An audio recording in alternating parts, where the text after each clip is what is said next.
Saudara yang saya kasih di dalam Tuhan Yesus Kristus, mari kita mengawali perenungan kita akan firman Tuhan pada hari ini dengan berdoa. Sungguh kami bersyukur karena mempercayakan kepada kami satu hari lagi untuk kami jalani dan kami hidupi. Ya Tuhan, bekalilah kami dengan firman-Mu, biarlah Tuhan memimpin kami dengan firman Tuhan. Di dalam Kristus kami berdoa. Amin. Perenungan firman Tuhan pada hari ini akan didasarkan atas Kisah Para Rasul pasal yang ke-20 ayat yang ke-20 yang akan saya bacakan demikian. Sungguh pun demikian, aku tidak pernah melalaikan apa yang berguna bagi kamu.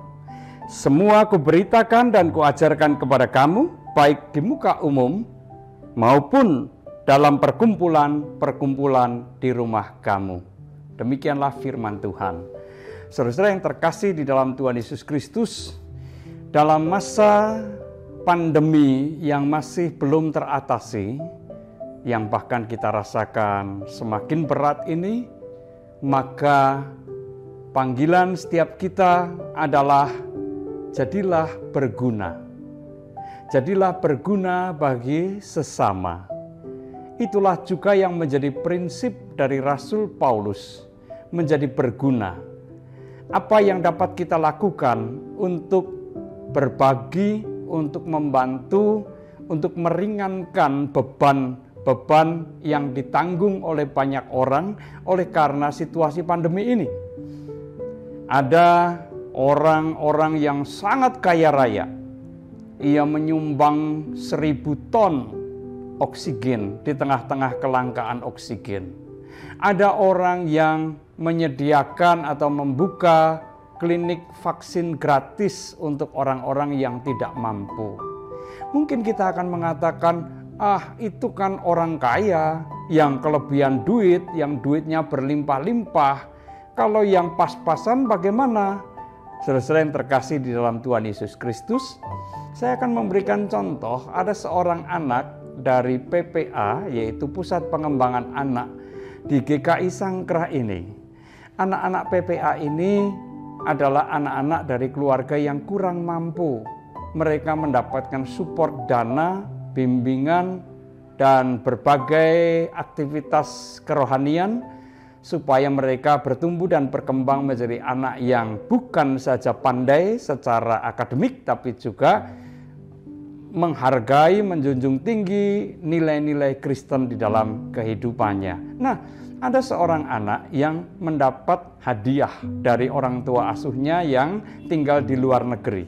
Saya tidak tahu persis berapa jumlah yang diberikan, tetapi tentu tidak terlalu banyak. Lalu apa yang dilakukan oleh anak itu? Apakah ia kemudian memakai uang hadiah itu untuk membeli HP baru? Atau untuk membeli sesuatu yang mungkin hanya bersifat konsumtif saja?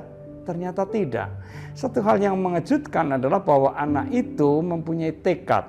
Hadiah yang dia terima kemudian diwujudkan menjadi nasi bungkus. Ia dan dibantu oleh orang tuanya berbelanja ke pasar untuk membeli berbagai keperluan, lalu memasaknya dan membungkusnya atau menjadikan nasi-nasi bungkus yang kemudian dibagikan kepada masyarakat yang kurang mampu. Anak ini dan keluarga ini bukan anak dan keluarga yang berkecukupan. Hidupnya sangat pas-pasan. Ketika ia menerima berkat, tidak dipakai untuk kesenangannya sendiri, tetapi sadar betul bahwa di dalam suasana atau situasi pandemi ini banyak orang yang membutuhkan pertolongan.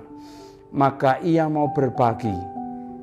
Nah, sesuai yang terkasih dalam Tuhan Yesus Kristus, itu membuktikan bahwa menjadi berguna dan bersedia berbagi tidak harus berlimpah dulu, tetapi ada niat, ada tekad di dalam hati, ada kepedulian di dalam hati untuk berbagi dengan orang lain, dengan orang yang lebih menderita, lebih berkesusahan di dalam suasana pagebluk ini. Nah, saudara-saudara yang terkasih dalam Tuhan Yesus Kristus, demikian pula juga yang dikatakan oleh Rasul Paulus pada ayat yang ke-35 dari pasal 20 tadi. Apa yang dikatakan di sana?